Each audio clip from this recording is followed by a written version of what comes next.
Okay, we got a picket fence project for you guys today, and it's these boxes. I've made one over here. Here's another one. We got two of them made so far, and we're gonna make probably about 5 of these so we can sell them this summer. I think they're gonna sell. We're gonna put some flowers in them and then put them up for sale because we have that little flower shop thing. We can kind of do the greenhouse kind of thing, but nothing special. Just something pretty cool to maybe go ahead and sell, make a few dollars off of it. So like I said, I have another one. This one's just made out of fence boards, and that's just the treated. But this one here is going to be made out of the cedar. So I made 3 different kinds.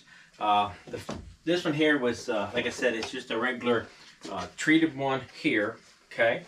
And then we made one right here. Now this one it's treated, but it also has a stain on it. You can buy them like that. The boards are pretty much done when you're doing putting in the fence. But we had stained over top of it, and then to preserve it, well, actually not preserve it, just to kind of give it a little bit darker color is what we was looking for. So we're making 3 different kinds,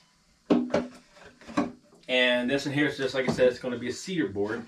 So when I go to sell them, I'm going to have 3 different kinds that they could pick out. Now you can also paint these if you want to paint them, it's fine. Just let them dry real good before you paint them. But I know you're going to find when you go for these boards, you got to really look and see which one you can find that's not all warped up, you know, because they're really bad. But I have rung them home and put them down. I don't put them on top of the table saw because being wet like that, it'll just rust up the saw. But I have strapped them to like a 2x6 and put some clamps on them to hold down the boards. I don't have none with me, but I have a couple back here. And it kept them from warping up, let them dry slowly over time, and then went ahead and used them. So you can do that too. Okay, what we have here is the back part, the pickets, and we're going to end up with 5 of these. Okay, and this is the box. So we're going to move the box over here for a moment. So we're going to start with the center, and let's see if I got these right. 2 here, 2 here. Yeah, okay. So we're going to start out with the center one, and they're the long ones. It's 29 inches. Now what I did is I took the whole board. It's 5.5-inch boards when you buy them. You got to watch, some of them's a little bit wider, and then 5.5 inches. So you got to make sure when you go to cut them. I cut these in half, so I end up with 2 5/8 on my boards. And I have found them that they were, like I said, wider than 5.5 inches. So, you know, just cut the board in the center, you know, cut it in half, and that allows you to have 2 picket fences. Now, I'm with 5.5 inches, you'll have to do different on your spacer. Of course, I have a spacer. Some of the videos, if you look at, you'll see I always make some kind of spacer so you can put in between them. My spacer is 1/2 inch. So if your board's bigger than 2 5/8, then you're going to have a smaller spacer, okay? Okay, what we have is these boards here, and what they are, this is a cedar. Of course, like I said, some of the boards are wider and then what I have here in this measurement, but you can go ahead and cut them. I cut them down to 2 5/8 inches wide, so I can get 2 of them like this, you know what I'm saying? But the board was bigger than 2 5/8. It was actually bigger than 5.5 inches, so you got to watch it when you're cutting it. Just you know, cut it down to 2. You might have a little piece left over. Some boards I found was exactly 5.5 inches. Some was 5 5/8. I think some was 5 3/4. So some was a little bit wider. So you got to watch out for that when you decide to cut it. And so we're going to start out with the longest one. The longest one is 29 inches this way. Okay, nice and long like this. And then of course you're going to have 2 5/8 inches wide like this. Then you're going to have 2 of them. Let's move these out of red. You're going to have 2 of them here. So they're going to be 5 boards all together. So these 2 are 26 inches from the top to the bottom. And then you got 2 5/8 wide. So we're going to keep the same. Now we have 2 of the small ones that goes on the end. And they're going to be 23.5 inches long by 2 5/8 wide. Okay, so, and then I found the best way to do that was find something you can put them up against. You know, if you're working on a table saw or something like this, or if you have a bench, you know, make you a little backstop, put some clamps down, a nice piece of wood, so you can kind of press them up against like this. You know what I'm saying? Okay, and the spacer, I made my own spacer. You can see some of the videos I do, you know. So, okay, here's the spacer, and the spacer is a 1/2 inch.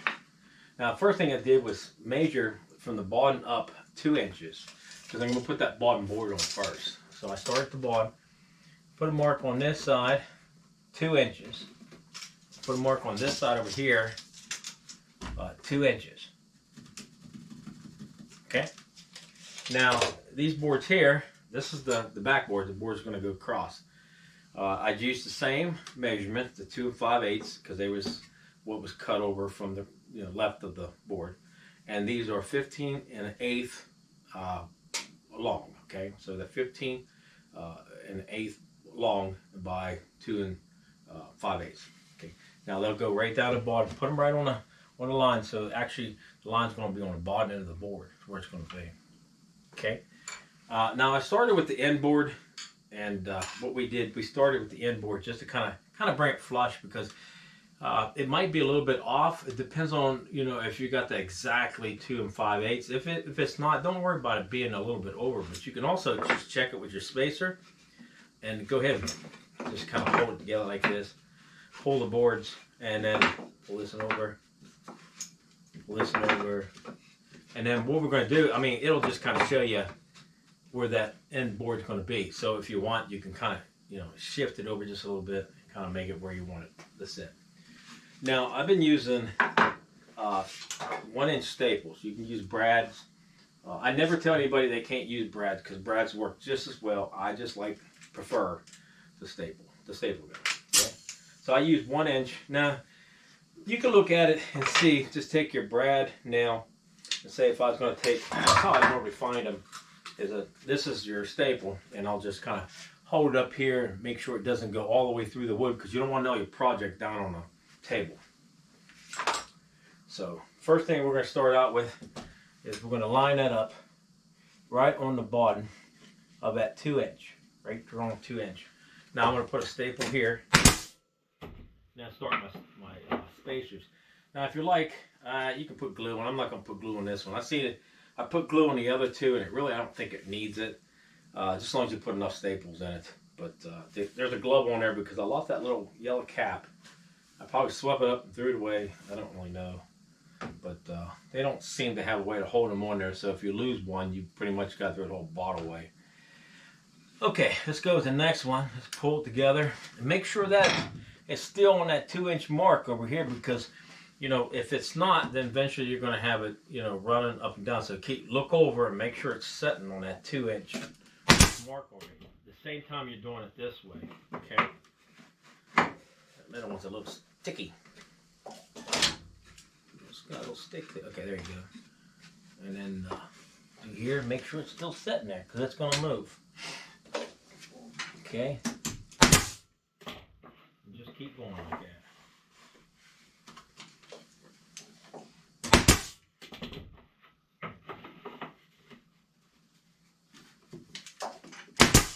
Okay. Now the next one is going to be another board running across the top.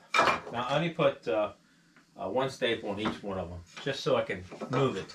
Because what I'm going to do, I'm going to stick this I'm going to put this square up here, and then kind of run against my back there, so I can kind of keep this side square with my work. Press up on it. So I'm just kind of making. Now, if you wanted to, if you're going to make a lot of these things, it'd be kind of neat to make take a piece of plywood, and then take some of these little shim boards and make it, where it go all the way around it, or even the 2 sides or 3 sides, and then slide your project into it, and everything would just kind of lay up good. If you're going to make a bunch of them, it'd be a great thing to do. I thought about that not too long ago. So we're going to go 16 3/4 from the bottom of it. Okay, so down at the bottom of it, we need to go 16 3/4 and bring a line. We're going to put a line up here. So just pull up here. 16 3/4. I need that line over here too.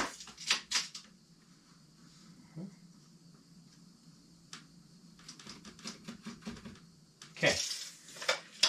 Now we're going to take this board, it's going to go on the top part, and then we're going to put it on the bottom, so it's going to be like this. So the line will be down here, okay? You can put it on top if you like. If you want to move that board down a little bit, that's fine. I mean, I just stuck it there. You can see how these ones here, see? So it really depends on what you like. I don't think it's going to hurt it. So if you mess up and you go, oh, I'll put that on the bottom, don't worry about that. Just go ahead and do the same thing we did before. Start here on the end. Make sure you watch that line on both sides, because you can put staples in it and end up getting it to come downhill, and then it's going to kind of mess it all up. And make sure your project's up against the thing here. So we'll start with the first one here. Okay, now we need our little spacer. And like I said, if you look at some of my other videos, I'm always making them as spacers or helpers or whatever you want to call it. Okay. I'm always making those. Got tons of them around. Plus, I write everything down after I draw these things up.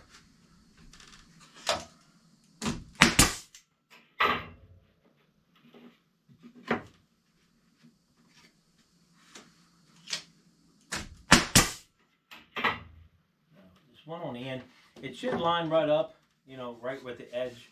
If you took the same measurements, it should line right up. You shouldn't have any problem with it. Just check it. Okay. So, okay, we got this part done. You can see how nice that is. Like I said, it's all cedar wood. So cedar is a nice thing to mess with. You can get it. But this wood was inside. It wasn't outside. So, okay, now the next piece I want to do is the box. So let's get the box over here. We're going to have two end pieces, and they're 4.5 inches by 5.5 inches this way. So they're just the size of the board, 5.5 inches. So if you got a 5.5 inch board, there's a lot of things you don't have to cut. But they're 4.5 inches by 5.5 inches. So we got two of those, okay? And then we got, this is the bottom board. I'll give you measurement off the bottom, but I'll show you how to do it anyway. So this is 4.5, of course. It's going to be the same size as this here. And then 14. Should be 14 inches long. I got 13 and 7/8. Let me see. Let me show you how to do that without it too. I'm going to here in a minute. I'll get you measurements off of these ones. This is the 5.5 inch board. Again, this way. And then over here, it's going to be the 15 and 1/8, because it's going to be, you know, the exact same size going across right here. So it's going to be 15 and 1/8 going across. That's where the box is going to sit. So we got you two on there. Now this bottom one, if you got a bigger board and you really want to get the measurements off of it, you know, you can always just say it's like this. You can always just take your two sides and set them up on if you want. You can just kind of draw a line, you know what I'm saying, and kind of put the square part together. So you would actually stick like this, these two pieces here together, you know, with these two, and go ahead and staple them, I guess. Okay, bottom up on the ends. Okay, and then if you have this board, it's 5.5 inches. You know, you can just kind of set this on top of it and just mark it if you want, or just, you know, just go ahead and take measurement. But if it has a crack or something in it, it's good, because you know you want that water to drain a little bit. I'm going to put holes in these because I'm going to just put flowers in them. If you're going to put flowers in dirt and stuff, it's probably best to put holes that will drain, so that's not going to hurt it. Okay, so here's our box. Our box is as long as that thing there, so we'll go ahead and get it stapled in. I normally just put clamps on everything, you know, if I'm going to do something like this. Drop that piece down in there. Okay. Get me a couple clamps on it, and then I'll go from there.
to be perfect. Just straighten them up as best you can. Just like that. Now let me go ahead and get this off and see what we got on that bottom. Oh yeah, the bottom looks nice. Okay, put some staples in it.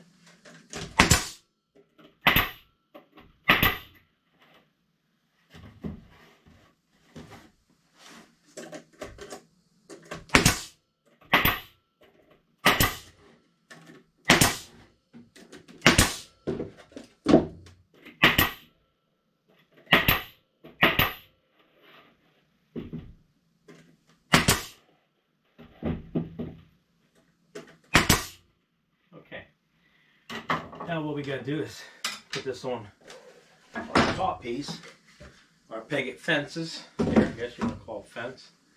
I think I did 5. Let me check it again. What we did. I think it's 5 inches. That's what it was. So get that pencil. Started from the bottom, came up, put a mark 5 inches. Same thing's on this side. See it. Okay. And then place our box there. Just like it. I like throwing a couple staples in the front here. Now I'll just turn it upside down and load it full. Nails like they do in Hobby Lobby.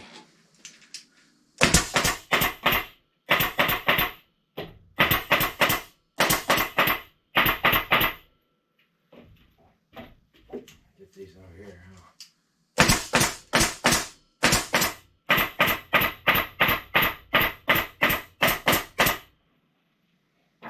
Sure glad them staples don't cost too much. Okay, here you go. I think that gun's gonna have to have some oil put in. Okay, really nice little project made out of cedar fence boards. This in here is just gonna stay the same. Like I said, we also have another one here we made. And this one is just regular, the cedar board, or no, actually it's just regular treated board. And that's the way this one here came out. Pretty nice. And then one more we made at the beginning, because like I said, I like having different colors. If I'm going to sell them, I definitely want to make sure they're, you know, people have a choice of what color they like to have, you know what I mean? And this in here was the wood. This wood was already stained, but you could take the treated and go ahead and stain it if you want to stain it. And but I would probably advise you, now cedar is not as bad as the treated, but to go ahead and get some Thompson sealer, like some Thompson spray or something like that, and then spray these at least once a year if you're going to put them outside, you know, especially the inside of here, so it'll keep them from the treated will go bad. It'll just start bowing up with the sun, so it gets something pretty good to go ahead and spray over top of them. I would do anything you're going to put outside like that. So okay, I hope I gave you guys all the measurements and everything you need to make one of these, and I hope it comes out fine with you. You know what I mean? Just take your time, and then like I said, if you make them, you know, you mess up, don't worry about it. I mean, go back, fix it, tear it apart. I mess up all the time. I mean, nobody's perfect to make these things. That's how you learn, and I'm hoping you guys learn how to make these things and enjoy doing it. Woodworking is really a lot of fun, and it's nice to give things to other people to make gifts. Even if you don't make any money off of it, just give it to a gift, somebody for a gift, a neighbor, somebody, you know. Okay, if you like the video, and if you haven't subscribed to it, please do. And if you got any comments, just leave them down below. And there's like up, push up, thumb buttons, whatever you want to call them. I really do like those. They help the channel out a lot. So, okay, guys, have a great day, and thanks for watching.